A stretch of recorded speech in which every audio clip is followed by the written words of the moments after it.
Okay, now let's look into the Holy Bible. The Psalm number 118.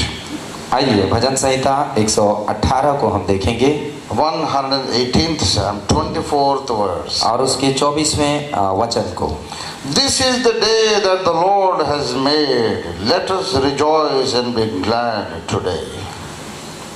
आज वह दिन है जो यहोवा ने बनाया है, हम इसमें मगन और आनंदित हों। Praise God for His wonderful word. प्रभु को धन्यवाद इस अद्भुत वचन के लिए। Let us pray for His guidance. आइए उसके निर्देश के लिए हम प्रार्थना करें। Almighty God, our most wonderful, never failing Heavenly Father. सर्वशक्तिमान परमेश्वर जो कभी भी हमें पराजित या हार नहीं देते हैं, धन्यवाद। We come before Your presence with hungry hearts. प्रभु हम भूखे हृदय से तेरे सामने हम आते हैं।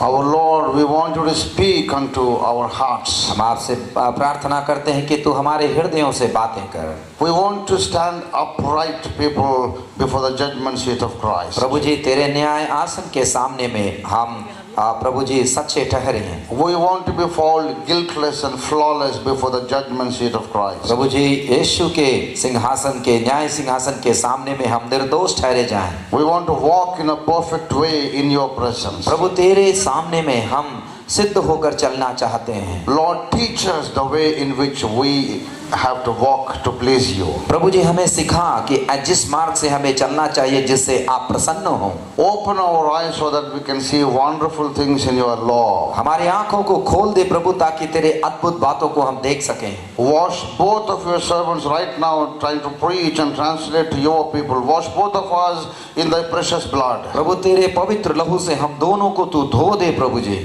Lord, anoint both of us with Thy Holy Spirit. पवित्र आत्मा से हम दोनों को तू अभिषेक कर। Put Thy words into our mouths, O Lord. प्रभु जी हमारे जुबान में तेरे वचन को दे दे। Enlighten us, kindle us with Thy fire of the word. तेरे अग्नि से हमें प्रकाशित कर प्रभु। Lord, help us to please You in this life and before the judgment seat of Christ. प्रभु जी इस धरती पर भी और तेरे न्याय सिंहासन के सामने भी तुझे प्रसन्न करने वाले कार्य हो सके। Reveal Yourself to each one of us right here. प्रभु जी हम प्रार्थना करते हैं यहाँ पर आए हुए हर एक लोगों के लिए। In the name of Jesus we pray. आप यीशु के नाम में हम प्रार्थना मांगते हैं। Amen and amen. आमीन आमीन। Beloved brothers and sisters, प्रिय भाइयों और बहनों, this is one of the most popular verses in the Holy Bible. पवित्र बाइबल में से एक बहुत ही सुपरिचित वचन है यह। Every time whenever there is a gathering of saints, जब कभी भी संतों की गैदरिंग उपस्थिति होती है, let it be a revival meeting or a healing crusade or any other meeting, चाहे वो रिवाइवल क्रूसेड हो या हीलिंग मिनिस्ट्री हो, कोई भी मिनिस्ट्री हो, at the very outset of the meeting the convener comes and announces. और जो कन्वेनर है वो शुरुआत में यहाँ करके अनाउंस करता है, This is the day that the Lord has made. यह दिन है जो यहोवा ने बनाया है। Let us rejoice and be happy in it. आइए हम उसमें मगन और आनंदित हों। This is the day that the Lord has made. आज का दिन यहोवा ने बनाया है। Every time whenever there is a gathering of saints, जब कभी भी संतों की उपस्थिति होती है, against the same announcement. फिर से यही अनाउंसमेंट होती है। Every time people gather together, जब लोग एकत्रित होते हैं, a house prayer fellowship, प्रार्थना के फेलोशिप के लिए भी, Sunday worship service, संडे के वर्शिप सर्विस के लिए भी, Bible study group, Bible study के ग्रुप में आए, and revival crusade, या रिवाइवल क्रूसेड हो, and healing crusade, healing crusade में, any kind of Christian meeting कोई भी प्रकार के मसीही मीटिंग में begins with this announcement. इस अनाउंसमेंट के साथ में ही शुरुआत होती This है। is the day that the Lord has made. यह आज का यह दिन है पर यहोवा ने बनाया है। Yes, sir. Every day has been made by the Lord. हर एक दिन परमेश्वर के द्वारा ही बनाया गया है। All these days are the days made by the Lord. जितने भी दिन हैं वो सब कुछ परमेश्वर ने ही बनाया है। Where are the days which the Lord did not make? कौन सा वो दिन है जिसको परमेश्वर ने नहीं बनाया? The Lord made the earth. परमेश्वर ने पृथ्वी को बनाया, the Lord created the sun, परमेश्वर ने सूर्य को बनाया, and He decreed that the earth will be going round the sun, और उसने उसकी परिक्रमा करने के लिए पृथ्वी को कहा, सूरज की परिक्रमा के and लिए, turning around itself and revolving around the sun. और अपने अक्ष में घूमना भी और उसके साथ साथ सूर्य की परिक्रमा करना भी, Thereby there shall be formed days and nights. और इस अपने अक्ष में घूमने से 24 घंटे और उसमें दिन और रात दोनों होती हैं। This is the arrangement the Creator has made. ये अरेंजमेंट सृष्टिकर्ता ने ही इस पृथ्वी के लिए दिया है।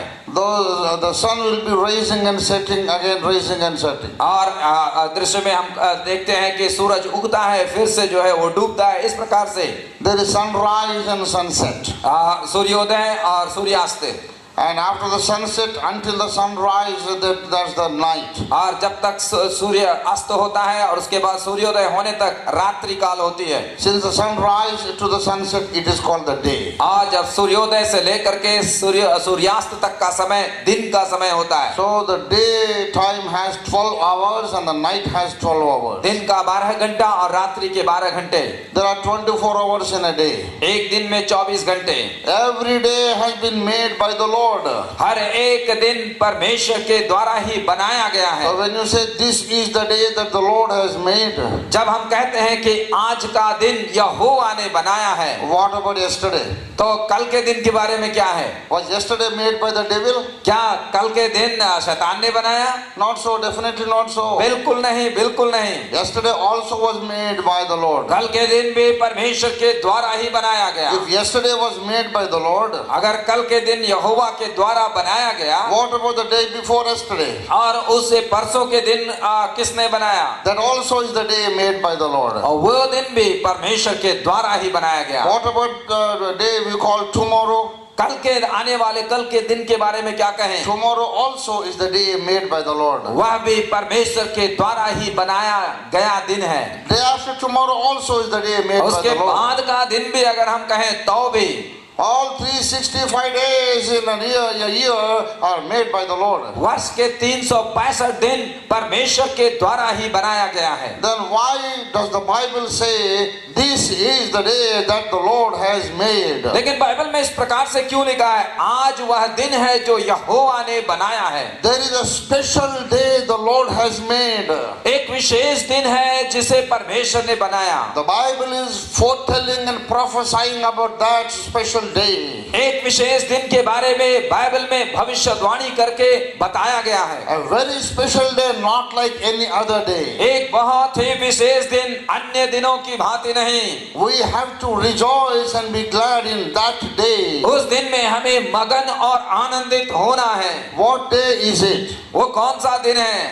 The 3 verses 22nd, 23rd and 24th, 3 verses are a sequel. They give the total message. इस पूरे संदेश का इसी 118वें अध्याय के 22, 23 और 24वें वचन में इसका क्रम के रूप में दिया गया है। Psalm 118, 22nd verse onwards. और भजन संहिता 118 के 22वें वचन से आगे, The stone that the builders rejected became the cornerstone. राजमिस्त्रियों ने जिस पत्थर को निकम्मा ठहराया था वही कोने का सिरा हो गया है। Yeah, 22nd verse speaks about a stone.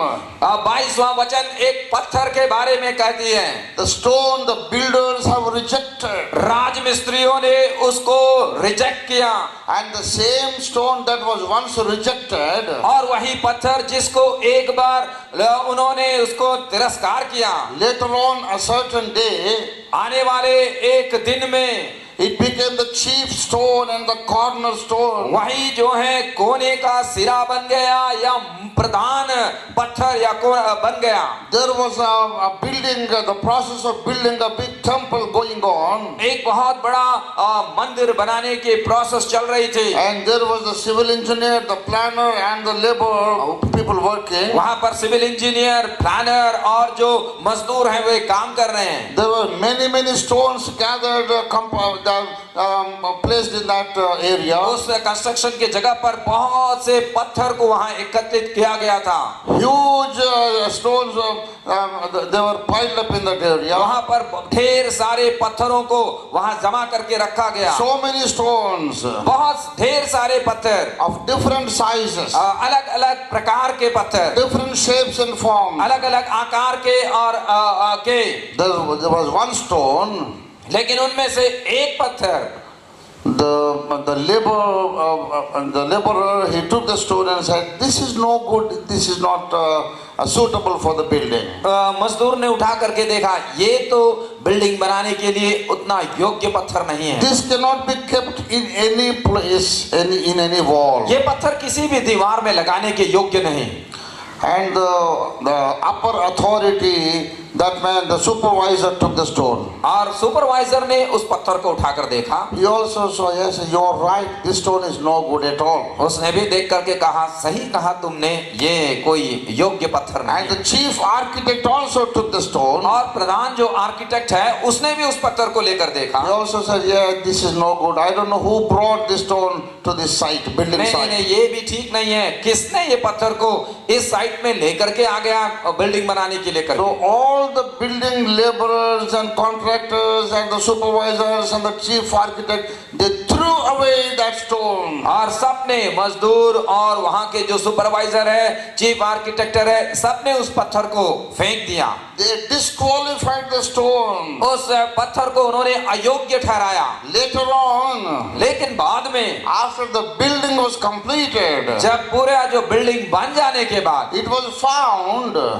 उन्होंने देखा that the rejected stone became the chief cornerstone of the building. उस बिल्डिंग का सबसे प्रधान पत्थर के रूप में वही पत्थर बना जिसे लोगों ने तिरस्कार कर दिया था। The whole building is resting and depending upon that stone. पूरी की पूरी जो बिल्डिंग है उस पत्थर के ऊपर में ही टिकी हुई है, उसी पर अपना वहां पर ठहरा हुआ है। How did this happen? ये कैसे हो गया? 23rd verse tells us, 23वां वचन कहता है, the Lord did this.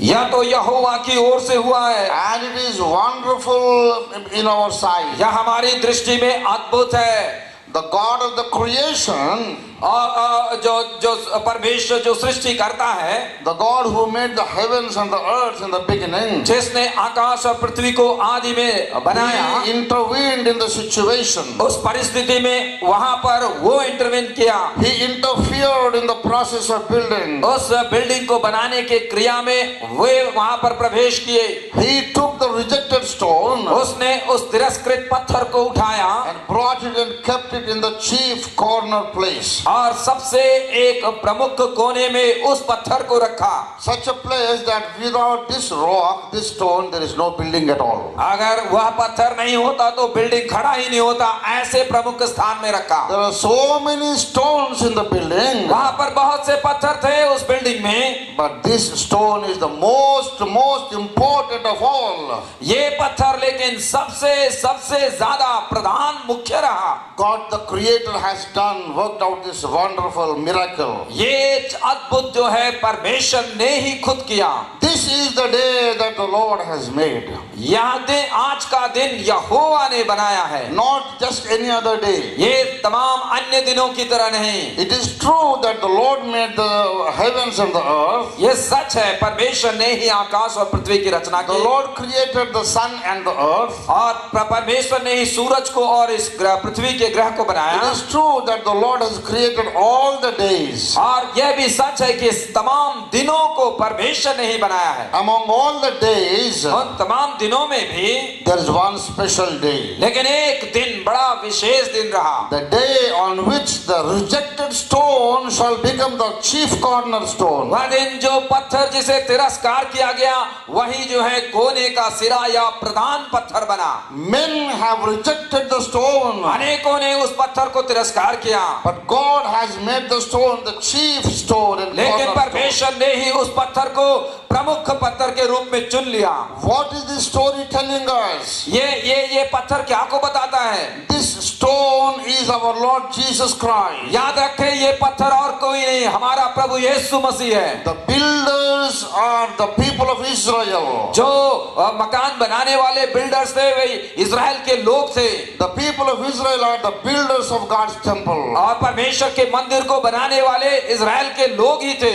Exodus 25th chapter, निर्गमन के पुस्तक जो है 25वें अध्याय 8th verse, 8वें वचन में the Lord commanded through Moses, मूसा के द्वारा परमेश्वर ने आज्ञा दिया, command the people of Israel to build up a dwelling place for me. मेरे लिए एक वास स्थान को बनाओ। इजरायलियों से कहा, I want the people of Israel to build up a temple for me. मैं चाहता हूं कि इजराइल के लोग मेरे लिए एक भवन बनाएं।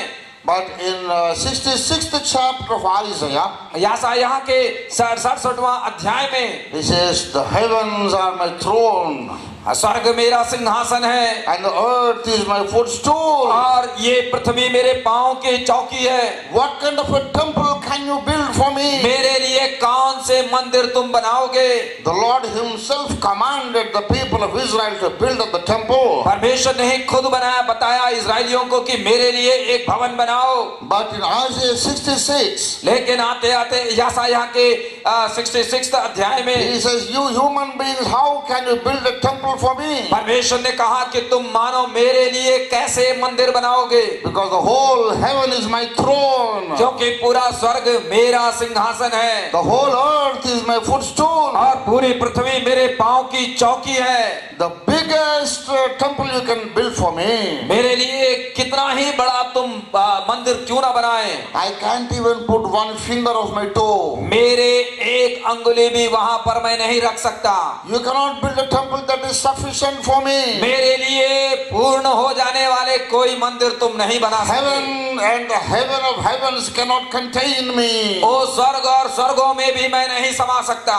But I want you to build a temple for me. लेकिन मैं चाहता हूं कि मेरे लिए मंदिर को तुम दोबारा बनाओ। Is the Lord contradicting himself? क्या परमेश्वर खुद ही अपने बात में जो है विरोध कर रहे हैं? Is the Lord negating, cancelling his own words? और जो है परमेश्वर सारी बातों को जो है गलत कर रहे हैं? He says, build up a temple for me. उन्होंने कहा कि मेरे लिए मंदिर बनाओ। And then he says, the temple you build is not sufficient for me. और उसके बाद कहता है कि तुम मेरे लिए कैसे बना सकते हो, वह मेरे लिए पूर्ण नहीं होगी। The Lord is teaching us something here. मेरे प्यारों ध्यान से सुने, परमेश्वर हमसे कुछ सिखा रहा है। You human beings can never build a temple that is enough for me. तुम मनुष्य मेरे लिए एक ऐसा मंदिर नहीं बना सकते जिसमें मैं समा जाऊं। With the physical objects and rocks and bricks and mortar, you cannot build a temple for me. मेरे लिए भौतिक ईंट से, पत्थर से या पत्थरों से लेकर के मेरे लिए मंदिर तुम नहीं बना सकते। But I want you to build a spiritual temple for me. लेकिन मैं चाहता हूं कि तुम एक आत्मिक मंदिर मेरे लिए बनाओ। With spiritual stones. और उसमें आत्मिक पत्थरों से, With living stones. जीवित पत्थरों से। That temple is the church of Jesus Christ. वही मंदिर जो है यीशु मसीह की कलीसिया है। When God takes the human form और परमेश्वर मनुष्य के रूप में आए and he bleeds on the cross and dies and he rises again. और वह इस पृथ्वी पर जिए और वह अपना प्राण क्रूस में दिए और उसके बाद मारे जाने के बाद तीसरे दिन जी उठे। When the gospel of the cross is propagated in the world, जब सुसमाचार इस दुनिया में प्रचार किया जाता है, everyone who believes the gospel and is baptized becomes one living stone. और जब वह सुसमाचार को विश्वास करके प्रभु को स्वीकार करता है, वह एक जीवित पत्थर बन जाता है। God became a human being called Jesus Christ. एक दिन ऐसा हुआ, परमेश्वर मनुष्य के रूप में आया, वह है यीशु मसीह। The sinless human being. और जिसमें कोई पाप नहीं था, परंतु वह मनुष्य रहा। The perfect human being. एक सिद्ध मनुष्य In whom there was no sin found. और जिनमें किसी भी प्रकार की पाप नहीं He थी। died on the cross for our sins. उसने हमारे पापों के लिए क्रूस में अपना जान दिया He came back to life. He was resurrected. और वह पुनर्जीवित हुआ। And this is the good news for every sinner. और हर एक पापियों के लिए यह एक शुभ संदेश है। Jesus is willing to forgive all our sins. यीशु चाहते हैं कि हमारे तमाम पापों को वह क्षमा कर दें। He is not only willing, but he is authorized. He has authority to forgive our sins. केवल वह चाहते नहीं, उन्हें यह अधिकार है कि हमारे पापों को क्षमा कर दें। If you only believe and ask him, he shall forgive all your sins. केवल आप विश्वास करें तो वह हमारे तमाम पापों को माफ करने के लिए काफी है। If you believe this gospel, अगर आप इस सुसमाचार को विश्वास करते हैं and if you are water baptized, और वहाँ अगर आप पानी में डूब करके बपतिस्मा लेते हैं, then you shall be saved. तब आप उद्धार पाते हैं। The moment you are saved, जब आप उद्धार पा लेते हैं, you are a living stone. आप एक जीवित पत्थर बन जाते हैं। I am a living stone. मैं एक जीवित पत्थर हूँ, Pastor Abraham is a living stone. जैसे इब्राहिम एक जीवित पत्थर है। And all of us who are born again and saved through Jesus, they are all living stones. और जो कोई भी पुनर्जन्म लिया है, नया जन्म पाया है, बपतिस्मा लिया है, वह सब के सब एक नया पत्थर हैं। All